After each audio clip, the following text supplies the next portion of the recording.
Chok Israël, Zot Beracha, mardi, Mishnah Nedarim, troisième périk. Donc on va parler des différentes formes de vœux, et dans quel cas c'est une bonne forme, et dans quel cas le vœu tombe, et dans quel cas le vœu ne tombe pas. Dans quel cas le vœu doit être respecté.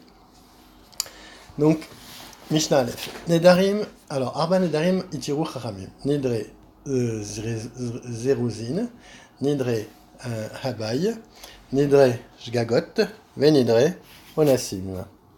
Alors, donc il y a 4 types de vœux qui sont déclarés comme nuls et non avenus parce que c'est pas une bonne forme de vœux. Alors, les vœux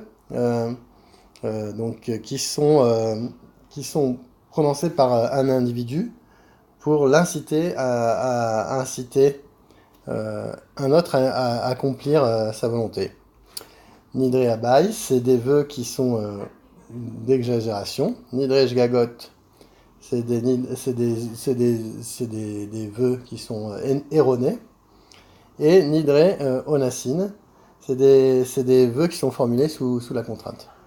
Donc dans tous ces différents Mishnayot, nous allons détailler quels sont ces 4 types de vœux et comment on les exprime. Alors, commençons par les Nidre Zeruzin. Nidre Zeruzin Ketza, donc les vœux pour inciter l'autre à faire une action. Aya Mocher Chafetz Vamar Konam She'ani Pochet Lecha Minasela. Donc il y avait en fait une négociation entre un vendeur et un acheteur. Le vendeur dit je peux pas te faire moins qu'un Sela. Ve'alomer Konam She'ani Mosif Lecha Ala Shekel. Et l'autre il dit même pas en rêve que je te paye plus qu'un shekel. Shneem Rotin Beshosha Dinarim. En fait, les deux, ils sont d'accord en réalité pour 3. Rabbi, et donc là, ça serait donc comme ils avaient dans leur tête de payer 3, mais même s'ils ont plus ou moins menti, donc ça marche. Rabbi Eliezer ben Yaakov, Omer, Afarotse le Adir et Travero chez Yochal Eslo, Omer, Kol Ener Shaniati Lidor, ou Batel, ou Bilvad chez Zachur Bishat Aneder. Alors, Rabbi Eliezer ben Yaakov nous dit que ça inclut aussi, par exemple, le cas où une personne a dit pour persuader donc une autre d'accepter son invitation, elle lui dit que tous mes biens te soient interdits si tu ne viens pas manger chez moi. Alors, celui qui ne veut pas que les vœux prononcés tout au long de l'année prennent effet fera à Rosh Hashanah la déclaration suivante, que tous les vœux que je ferai cette année soient nuls, soient annulés. Par contre, l'annulation intervient seulement quand la personne se souvient de sa déclaration au moment où il prononce un vœu. Alors, maintenant, on va passer au Nidre Abai, les vœux d'exagération. Deuxième Mishnah. Nidre Abai. Amar, Konam, Imlo, Raiti, Bedere, Chazé, Keutse, Misraim. Il dit voilà, qu'il me soit interdit, que tel aliment me soit interdit, si je n'ai pas vu sur ce chemin une foule aussi nombreuse que ceux qui sont sortis d'Égypte, c'est-à-dire 600 000 hommes, donc à peu près 3 millions de personnes. Imloraiti Nachash Kekorot Beit Abad, où je n'ai pas vu un serpent aussi gros que la poutre d'un pressoir. Donc ça veut dire que c'était vraiment des rêves d'exagération. Alors maintenant, on va voir les Nidresh Gagot. Donc tout ça, ça marche pas. Hein. Donc c'est des Neder qui vont pas être fondés, qui ne marchent pas. Nidresh Gagot. Alors, donc on a dit des vœux qui sont erronés. Im achalti ve im shatiti ve niskar shechal ve shata shani ochel ve shani shote ve shachar ve achal ve shata amar konamishi ve nenitli sheganeva et kisi she ikta et beni ve noda shelo ikatu ve noda shelo ganavatu ra'a otan ochlin תהנים ואמר ארי עליכן קורבן ונמצאו אביו ואחיו היו עמהם אחרים בית שמאי אומרים אין מותרין ומה שעמהם אסורין ובית הלל אומרים אלו ואלו מותרין. Donc, on va parler des vœux erronés. Par exemple, quand un homme dit que tel aliment me soit interdit si j'ai mangé ou si j'ai bu aujourd'hui. Et ensuite, il se rappelle qu'il avait bu ou qu'il avait mangé. Ou bien quand il déclare que tel aliment me soit interdit si je mange ou si je bois aujourd'hui. Et il a enfreint cet engagement dans un moment d'oubli. Ou encore, si un homme dit que toute jouissance de mes biens soit interdite à ma femme parce qu'elle m'a volé de l'argent ou frappé mon fils, et il s'avère par la suite qu'elle n'avait pas commis ces actes, ou en faire. Donc tout ça, c'est des néders qui sont erronés. En fait, c'est par rapport à une condition qui n'est pas bonne. Ou enfin, quand un individu voyant de loin des hommes manger ses filles de leur fille, qu'elles vous soient interdites comme un sacrifice, et il se trouve que c'était son propre père et son frère, avec d'autres personnes. Alors dans ce cas, Beth Shammai nous dit que les filles sont permises au père et aux frères, mais pas aux autres, et Beth Hillel nous dit, tous y ont droit, puisque le vœu est annulé par rapport au père et aux frères, il est aussi pour les autres, il annule tout.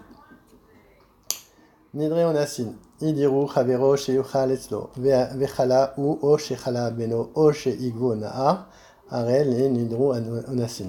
Donc il y a des vœux qui sont prononcés à cause d'une contrainte, d'un cas de force majeure. Donc par exemple un homme qui a voulu forcer son ami à accepter son invitation, lui dit que mes biens te sont interdits si tu ne viens pas manger chez moi. Et en réalité, l'autre il a eu un problème, il est tombé malade, ou son fils est tombé malade, ou alors que le Nahar, le fleuve est monté, il était en crue, il ne pouvait pas passer. Are, Ilou, Nidre, Onassin. Et tout ça, ces vœux ne prennent pas effet, car en réalité, l'auteur n'a pas eu l'intention d'interdire ses biens dans ces cas de force majeure. Mishnah Dalet. Nodrin, les Aragin, Velcharmin, Velemchasin, chez Itruma, Afalpi, chez Natruma. Shen shel beit amelech, ou alpi shenan shel beit amelech. Bet Shammai omrim, Bechol Nodrin, Chutz mishvua, Bet Hillel omrim, bishvua.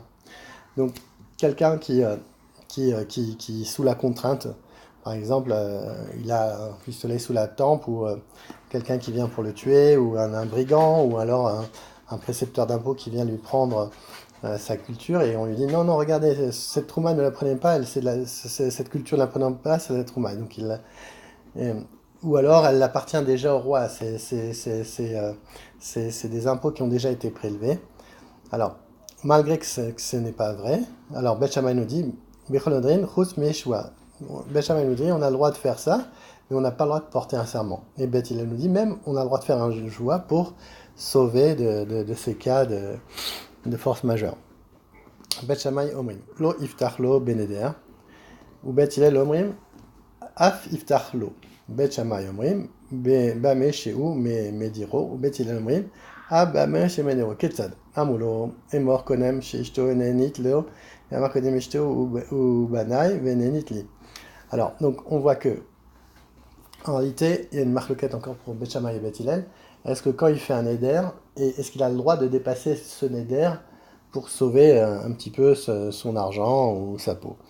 Alors par exemple, il dit qu'il soit un corban sur moi, que ma femme profite de moi, et lui, il dit, le voleur ou le brigand lui dit de dire ce vœu-là, et lui dit, non seulement je jure sur ma femme, mais je jure que ce soit un neder sur moi, ma femme et mes enfants qui profitent de moi. Donc là, il a fait un pétard et il a le droit d'exagérer et d'outrepasser ce qu'on lui a demandé. Beth Shammai omrim, ish tomutret bana vasurim. Beth Shammai nous dit non, il aurait dû s'arrêter là. On lui a demandé sur sa femme de jurer, mais de faire un éder, mais pas sur ses enfants. Il en tire les conséquences d'avoir outrepassé le déder qu'on lui a imposé.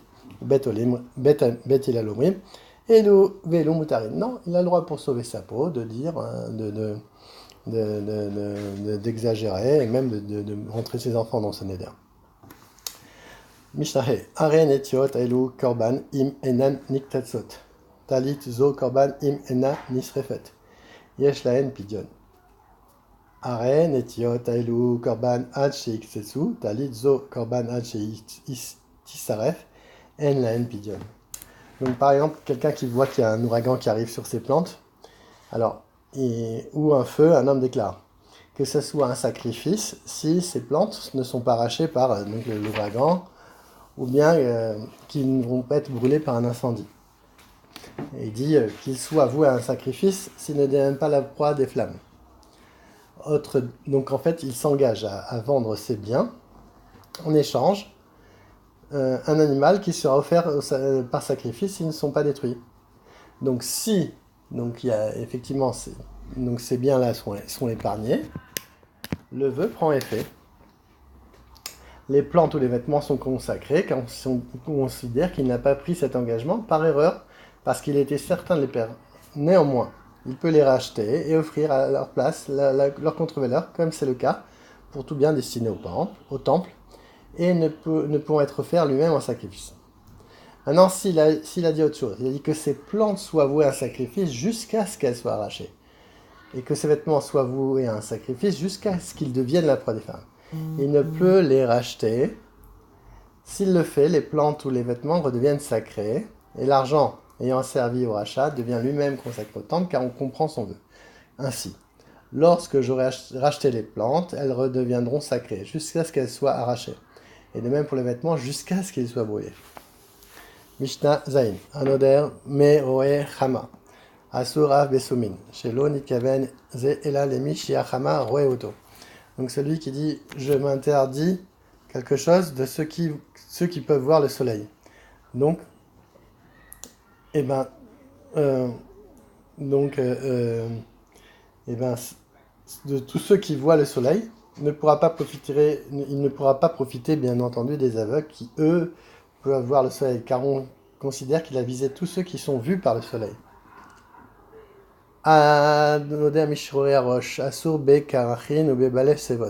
Donc celui qui dit voilà je fais un éder sur ceux qui ont une tête noire. En fait il interdit les autres, c'est-à-dire les gens qui sont chauves ou les gens qui sont vieux. Umutar benashim ebektanim shen ikraim shechor rosh ela anashim. Et il s'interdit donc les femmes et il s'est permis pour les femmes et les enfants parce qu'ils ne sont pas appelés comme ça. Mishnatet, Anoder Mina Yeludim, Mutar Benoladim. Alors celui qui fait un vœu sur ceux qui sont déjà nés, ça sera permis pour lui dans ceux qui vont naître. Mina Noladim, Asur Bayeludim. Et inversement, c'est celui qui dit sur ceux qui vont naître, il sera interdit pour ceux qui sont déjà nés.